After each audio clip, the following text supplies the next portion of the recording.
کٹاس راج ہندو عقیدہ کے مطابق وہ مقدس اور پاکیزہ استھان جو کروڑوں سال سے ہندو مت کا محور و مرکز ہے۔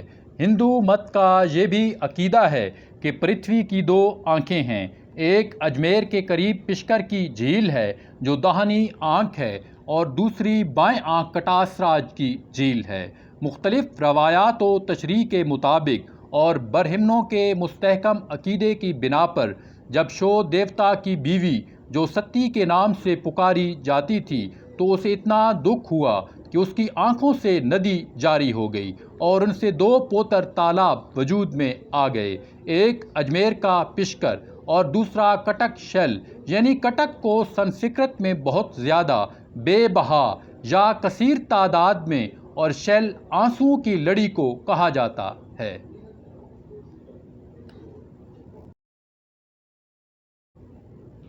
اس جھیل سے تقریباً 800 فٹ نیچے نالا گنیا دو سطح پہاڑیوں کے درمیان سے گزرتا ہے۔ ان پہاڑیوں کی بلندی تقریباً 200 فٹ ہے۔ روایت ہے کہ کٹاس راج کا قدیم قصبہ یہیں واقع تھا۔ غربی پہاڑی جس کا نام کٹیرا ہے، وہاں پر ضلع چکوال کے معروف محقق اور مورخ پروفیسر انور بیگ اوان نے قدیم قلعہ بندیوں کی پتھر سے بنائی گئی دیواریں، مینار اور پختہ اینٹوں کی بنی ایک بوسیدہ عمارت کے آثار بھی ڈھونڈ نکالے جسے لوگ سادھو کا مکان کہتے ہیں۔ یہیں پر ست گھرا مندر واقع ہے۔ کٹاس میں موجود قدیم ترین آثار یہی خیال کیے جاتے ہیں۔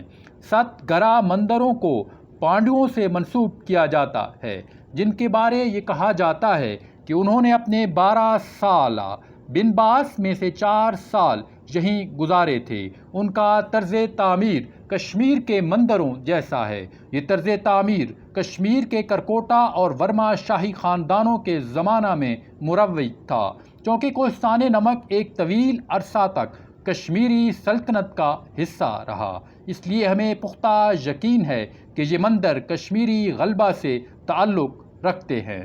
آج کل ان مندروں میں اکثر ملبہ اور پتھروں کا ڈھیر دکھائی دیتے ہیں، لہٰذا مختلف ادوار میں اس پوتر استھان کی تباہی سخت باد و باراں اور قیامت خیز بارشوں نے ڈھائی اور یہاں کی ہر عمارت پر اس کا برا اثر ہوا۔ پنڈت موہن لال جو نومبر 1983 میں ہندو یاتریوں کے لیڈر کی حیثیت سے یہاں آئے، ان کے بقول کٹاس راج کا اصل نام کے ٹیکش راج تھا۔ اس لفظ کے معنی زبان سنسکرت میں سانپوں کا بادشاہ ہے۔ اس استھان کا تعلق بھگوان شنکر یا شیوجی مہاراج سے ہے۔ بقول پروفیسر انور بیگ اوان یہ علاقہ پہلے بھی اور آج بھی سانپوں کا مسکن ہے۔ سناتن دھرمی ہندوؤں کا عقیدہ ہے کہ بھگوان شنکر کا ظہور اسی جگہ سے ہوا تھا۔ سناتن دھرمی ہندوؤں کے نزدیک برے صغیر میں 3 استھان انتہائی اہم اور پوتر ہیں، جن میں دوارکا کا مندر اور دوسرا شری ہردوار اور سب سے اعلیٰ درجے کا استھان کٹاس راج ہے۔ ان کا کہنا ہے کہ بھگوان شنکر کے ظہور کی وجہ سے یہاں سے ایک چشمہ پھوٹ پڑا جس کا زیر زمین تعلق شری نگر کی جھیل کدل سے ہے، کیونکہ شری نگر کی جھیل سے وہاں کے پھولوں اور دیودار کے درخت کی خوشبو کی طرح اس چشمے کے پانی سے بھی خوشبو آتی ہے۔ ان کے نزدیک امرت رس بہنے لگا۔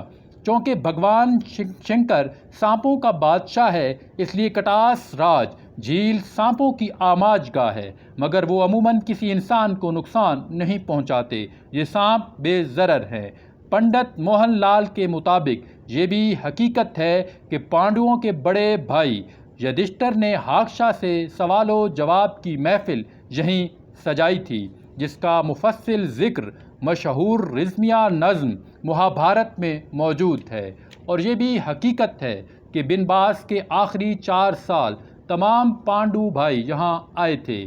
اس وقت اس جھیل کا نام دو تنتیا ونا جھیل اور آخر یہاں سے یہ لوگ وارٹ چلے گئے۔ ہندوؤں کے عقیدے کے مطابق اس پوتر استھان کی یاترا اور اس جھیل کے پانی سے اشنان کرنا گویا سورگ کا حصول ہے۔ یہاں پہنچنے والے یاتری آگیا حاصل کرتے ہیں اور پوز نماشی کی رات گیان اور پرارتھنا کر کے اپنے گناہوں سے نجات حاصل کرتے ہیں۔ ڈاکٹر سٹین لکھتے ہیں کہ کوہستان نمک کے درمیان ایک مقدس چشمہ یا تالاب جو پنڈ دادن خان سے 25 کلومیٹر کے فاصلے پر ہے، شمال مغرب 43 فٹ 32 ڈگری اور مشرق کی جانب 49 فٹ 72 ڈگری پر واقع ہے۔ یہ تالاب گینا نالے کے سر پر واقع ہے۔ یہ تالاب سطح سمندر سے 72 ڈگری پر واقع ہے۔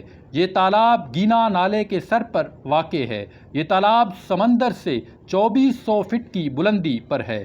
یہ پہاڑی چشموں کے پانی سے بھرا رہتا ہے۔ اس کے قریب سے ایک ندی چوا سیدن شاہ، جس کا تاریخی اور قدیمی نام جنڈیال یا چھپر تھا، گزرتی ہے اور پھر اس کا پانی گندھالا وادی میں داخل ہو جاتا ہے۔ لوگوں کے مطابق اشوک اعظم کی حکومت کے زمانہ میں جب ٹیکسلا راجدھانی ہوا کرتا تھا، کٹاس راج کے قرب و جوار میں گلاب کے پھولوں کے باغات کثرت کے ساتھ تھے۔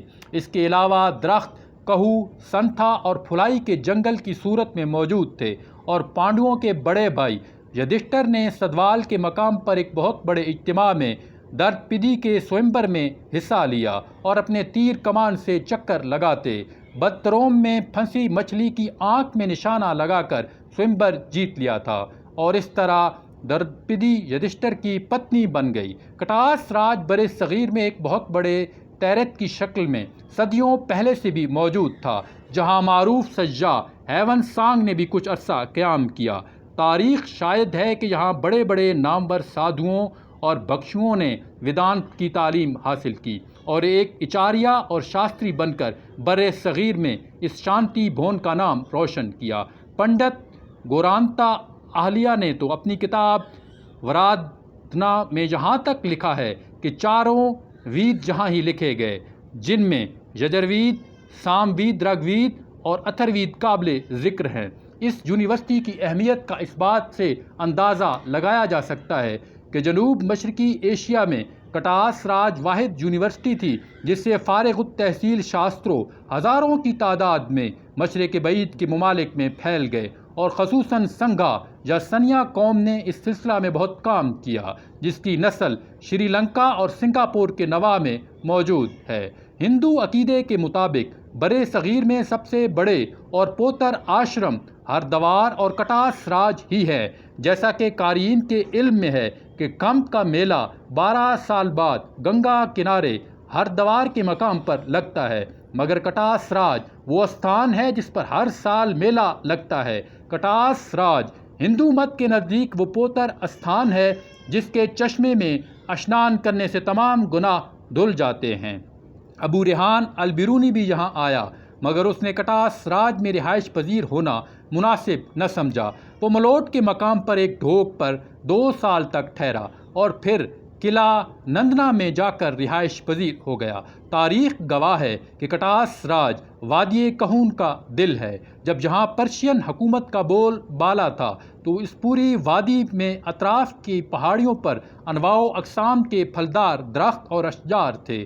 اب دور زمانہ سے ان پہاڑوں کو برہنہ کر دیا گیا، بہت کم درخت نظر آتے ہیں۔ محکمہ آثار قدیمہ پنجاب کے پاس اتنے فنڈز نہیں کہ وہ پورے ایشیا کی اس قدیم ترین یونیورسٹی کی دیکھ بھال کر سکے اور مختلف عمارات کو مرمت کرا سکے۔ ادھر ضلعی سربراہ کے پاس بھی اتنے